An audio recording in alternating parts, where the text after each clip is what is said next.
with the conic section. So we're now going to consider the next topic for pre-calculus, and that is trigonometry. So when we're talking about trigonometry, this is basically the study of a relationship between the side of a triangle and its angle. So when we're talking about trigonometry, I think it is essential for us to have an understanding of angles. So what is angle? Angle is basically being formed when you have two rays, okay, where they intersect at a common endpoint. So just like this one. So we call the starting point of your angle to be the initial side, and then the end point to be like your terminal side. So basically this tells us that in terms of, because we know angle is like a rotation, okay, a movement like this. So initial side is, we can consider it to be the starting point of your rotation, while the terminal side is like the end point of your rotation for this case. And then we also have what we call the standard position. For standard position, this is where your angle, okay, the initial side of it is located at the positive x-axis. Therefore, we say that the angle is in standard position. And also, we have what we call the coterminal angles. Coterminal angles are angles that is in standard position whose terminal side is actually the same. So what do we mean by that? So let's say 90 degrees is coterminal, coterminous with 450 degrees. Because if we try to plot this, or we try to draw this angle, the angle that is being formed would somehow look like the same, because they would end at the same side. The terminal side lies on the same line. So therefore, we call it coterminal angles. And then when we're talking about angle, now it is important for us to understand the different measure for angles. We have what we call the degree measure, and also we are considering angle sometimes in radian measure, and lastly, we have what we call the revolution. Okay? But for this discussion, we're only going to consider degree and radian measure because they are most common. Okay? And when we're talking about measure of angle, we need to consider, or we need to understand how to convert degree to radian and radian to degree. Okay?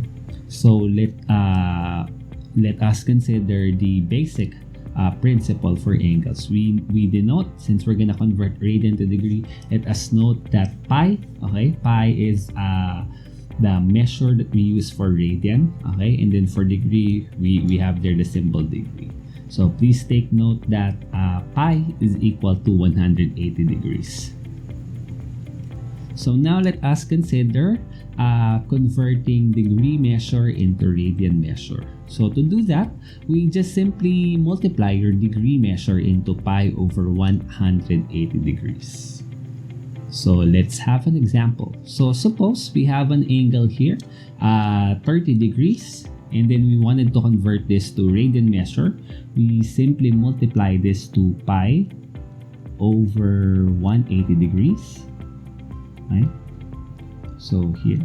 And we know that 30 and 180, okay, 30 and 180, they have a common factor of 30. So therefore, we can simply cancel this, and then we'll have here 6. So therefore, this would be 6. So therefore, this is equal to pi over 6. So therefore, 30 degrees is also equal to pi over 6. And then let's consider another example. Say we have 120. So again, multiply this with pi over 180 degrees. Okay. So the degree angle will be cancelled, and that will give us 120 and divided by 180, so that should give you 2 over 3, or 2 pi over 3. And next is 90 degrees. So let us consider pi, multiply this by pi over 180 degrees, right? And then we have here now 90 divided by 180, that is 1/2. So therefore we have here pi over 2. Okay. So that's how we convert degree to radian measure. So here are some few given that you can try on your own. Now, let us consider converting radian measure to degree measure. And to do that, we need to multiply the given radian measure to 180 degrees over pi. So let's have an example. Suppose the first example that we have here is pi over 6. So we just simply multiply this. So we have here with 180 degrees over pi. So what happened is the pi here would be cancelled. And we now need to divide 180 divided by 6. And therefore we have here 30 degrees. Okay.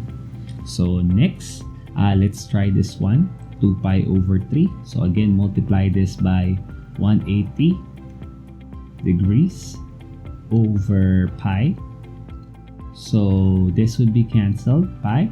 And we now multiply 2/3 with 180. So multiplying, we now have 120. So this is equal to 120 degrees. So we can say that 2 pi over t is also equal to 120 degrees. Then we have here 3 pi over 10. Okay, to convert this, we again multiply this by 180 degrees multiplied by pi. So again, pi would be cancelled. And then 10 and 180, they're both divisible by 10. So we can just simply have here 18. So we just have 18 times 3, and that is equal to 54. Therefore, we can say that 54 degrees. So we can say that 3 pi over 10 is also equal to 54 degrees. And you can try this one.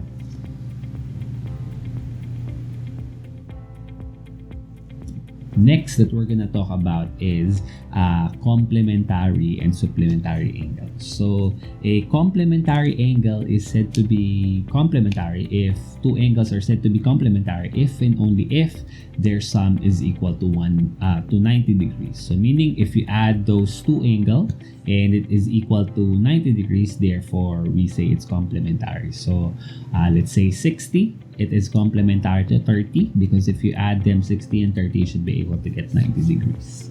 And we also have what we call supplementary angle. Two angles are said to be supplementary if and only if their sum is equal to 180 degrees. So one example is, let's say 150 and 30. If you add them, that would give you 180 degrees. Therefore, we say 150 degrees and 30 degrees, there are supplementary angles. So there. Let's try some. Okay, so 120 degrees. So the complementary, since complementary is 90 degrees, so therefore the complementary angle of this is 70 degrees.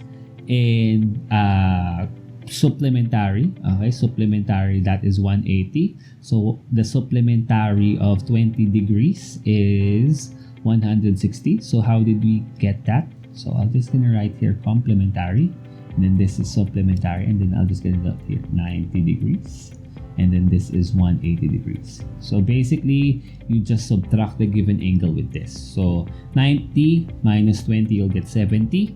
Okay, that's why we have here for complementary, and then for supplementary we have 180 minus 20, so you have 160. Okay, let's have another example. So 60 degrees, the complementary would be, so 90 minus 60, this is 30. So therefore the complementary of this is 30 degrees. And for supplementary, so we have 180 minus 60, this is 120. So therefore this is 120 degrees. The supplementary of 60 degrees is 120 degrees. So here are some given so that you can try to work on.